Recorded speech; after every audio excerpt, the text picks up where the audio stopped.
So here it is, the 2012 Volkswagen GTI, the car that made every 20-something in the early 2010s feel like they were one step closer to becoming Jeremy Clarkson. It's sporty, practical, and unapologetically Volkswagen. This little hatchback has been called everything from a budget performance car to a ticking time bomb. So is it still worth your hard-earned money in 2025, or should you let someone else roll the dice? Let's start with the good stuff, because credit where credit's due. The GTI is powered by a 2-liter turbocharged inline-4 that pumps out 200 horsepower and 207 pound-feet of torque. Sure, by today's standards, that's not exactly jaw-dropping, but back in 2012, it was more than enough to embarrass your buddy in his base model Mustang. It's got just the right amount of power for everyday fun, with a turbo that spools up nicely. And when that turbo kicks in, you get this glorious shove that reminds you why people love these things. Now let's talk about handling. This thing grips the road like a caffeinated cat on carpet. The electronic limited slip differential up front does an amazing job of reducing understeer. You can toss it into corners and it will make you feel like a driving god. And the interior? For a car that's over a decade old, it still feels surprisingly upscale. The plaid seats, iconic. They're like a wink to the car's history. Plus they're comfortable and durable. The steering wheel is wrapped in leather and feels great in your hands, and the controls are laid out in a way that's simple but still feels premium. And let's not forget the practicality. It's a hatchback after all. Fold those rear seats down and you've got room for your golf clubs, camping gear, or whatever other hobbies you pretend you have time for. The GTI is a Swiss Army knife on wheels. Fun to drive, comfortable enough for daily use, and versatile enough to haul whatever life throws at you. Let's talk about the bad, because this wouldn't be an honest review if I didn't point out the flaws. First up, reliability. Or more accurately, the lack of it. Owning a 2012 GTI is like dating someone who's exciting but unpredictable.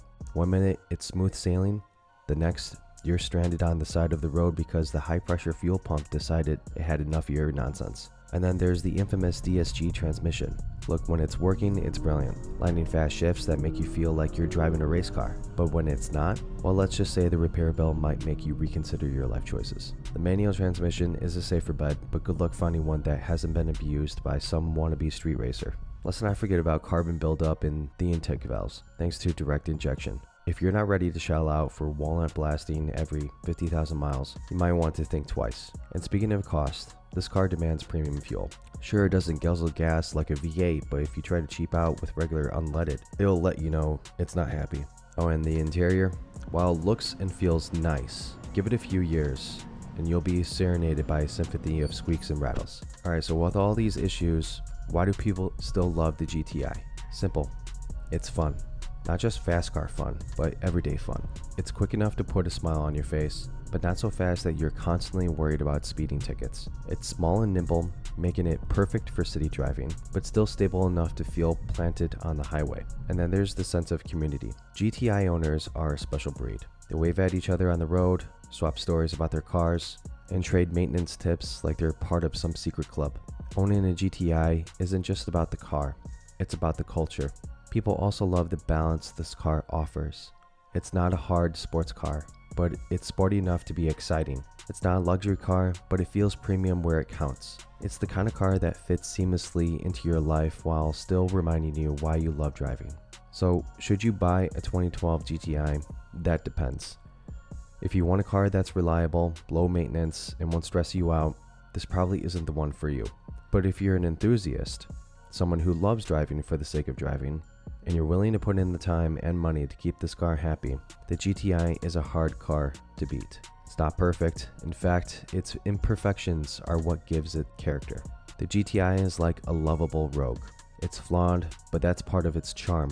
So if you're ready for some occasional headaches in exchange for a car that's genuinely fun, stylish, and practical, go for it. Just remember to budget for repairs and always use premium fuel.